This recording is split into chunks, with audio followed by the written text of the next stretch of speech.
Book covers. We've all seen them, except for those of us who haven't. Not what I was asking. Specifically, I want to talk about what makes a book cover good. Although when I wrote this, it wound up being a lot more about what makes a book cover bad, but I think that you have to work your way backwards when it comes to determining what a good book cover is. Now, the fun thing about this is that it is entirely subjective, like any review. This is my personal opinion. There are obviously people who enjoy the kind of book covers I'm about to disparage and tear apart because these books sell somehow. I don't understand how, because if I looked at a cover like that, I would think I 100% do not want that book, or if I do, I want to buy a slipcover for it to hide the shame that I will feel while I'm reading it. So let's go ahead and start talking about all of these things that I don't like in book covers so that I can then get to the positives of what I do enjoy in book covers. I'm going to just go ahead and start with the worst of the worst, which is realistic people on book covers. It doesn't have to be photographic people, although that is definitely the worst, but also just people who look a little too realistic or a little too polished. It's almost like it's done some of the legwork for your imagination for you by telling you, hey, these are what the characters look like, almost exactly, because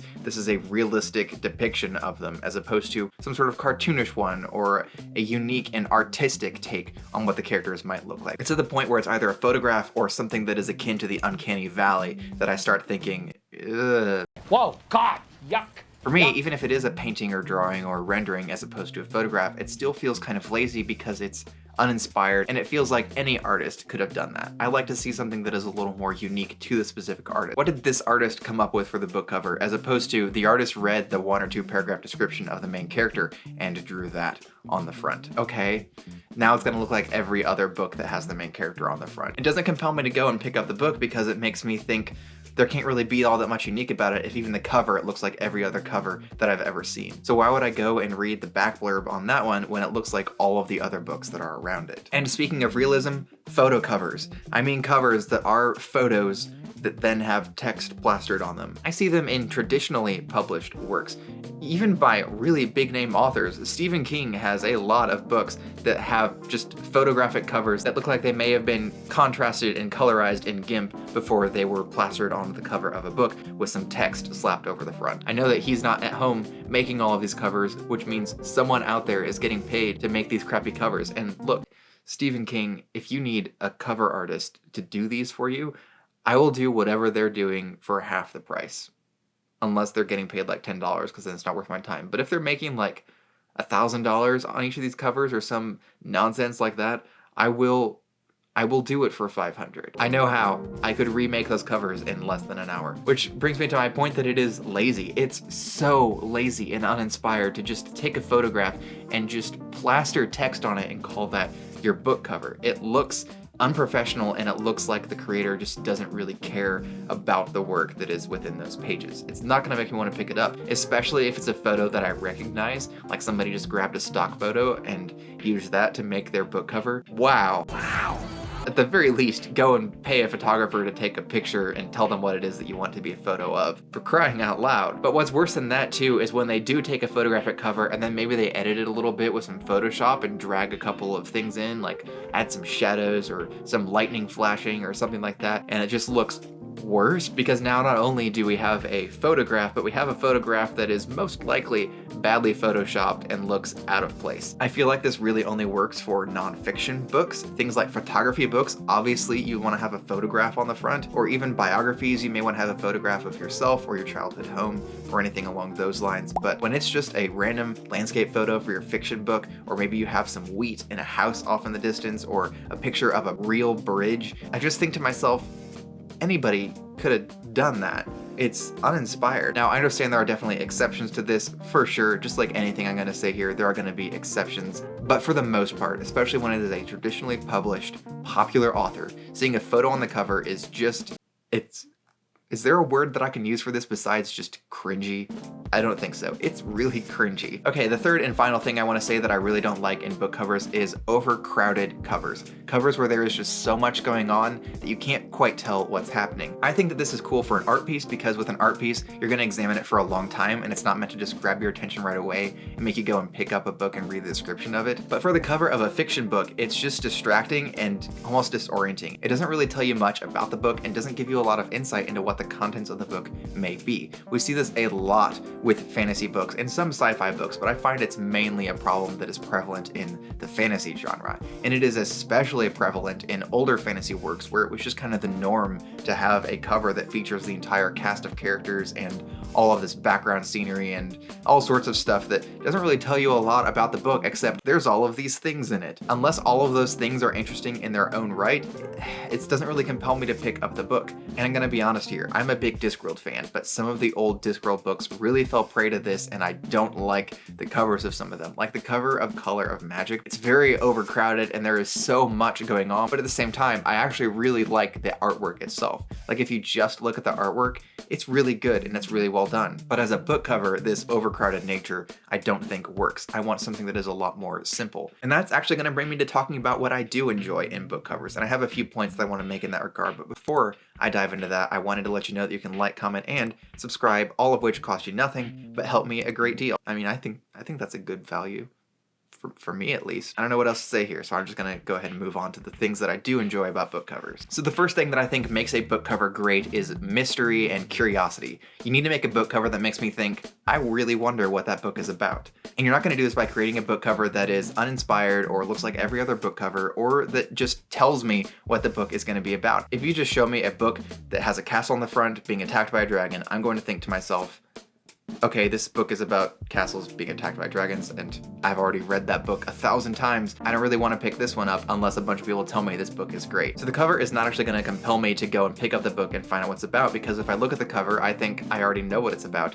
Even if that cover isn't an accurate depiction of what's in the book, I only have so much time in my life. I can't go and read the back blurb of every single book that has ever come out to see if the cover matches the description. So give me some mystery and something to be curious about. Make me wonder, just by looking at your cover, what is inside of the book. The best way to do that is to make sure that your cover is set apart from every other cover that is going to be around it. If everybody around you is doing a cover where it just has a picture of the main character facing away from the camera with his head slightly turned, which is a huge trend that I find to be really kind of annoying, I'm not gonna go and pick that up because it looks like all of the covers around it. But if your cover instead has some sort of scene in the book that leaves questions for me and makes me wonder what's gonna happen during or after that scene or what led up to that scene, I'll go and I'll pick up the book. And that's really what I'm trying to get at here. Make me wonder what's going on in your story by giving a cover that entices me. I would argue that the cover should follow the same rules as the first couple of paragraphs in a story. You need to grab the reader's attention and make them wonder what's going to happen. Make them wonder what's going to happen by the end of this book. Where are we going to go?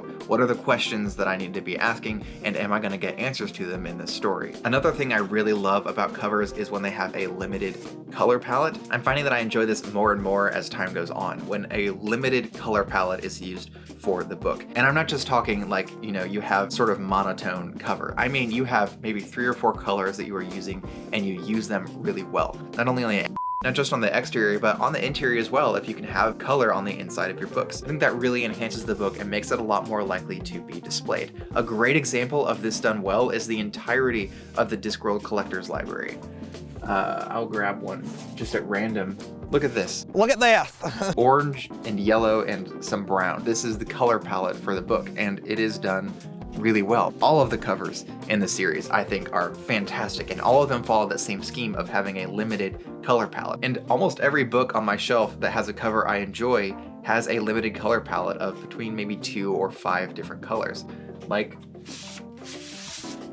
The Rage of Dragons, which has a sort of gray, black, and somewhat brown cover, and then it has some sparks kind of crossing over the cover of it. Fires of Vengeance follows this too. It's red and orange and black, and then it has sparks and flames as well.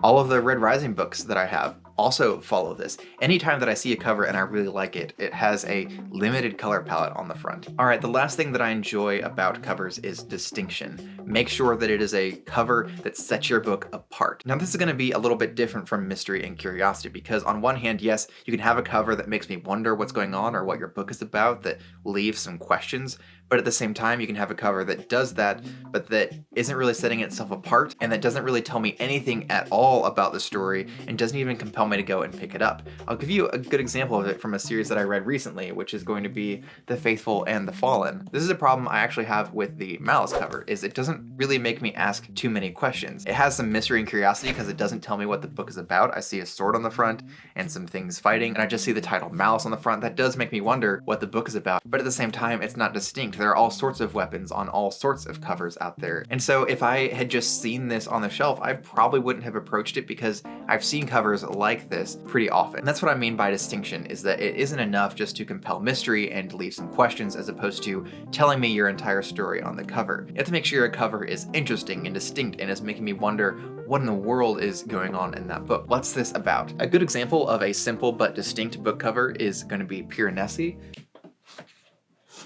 which I will grab.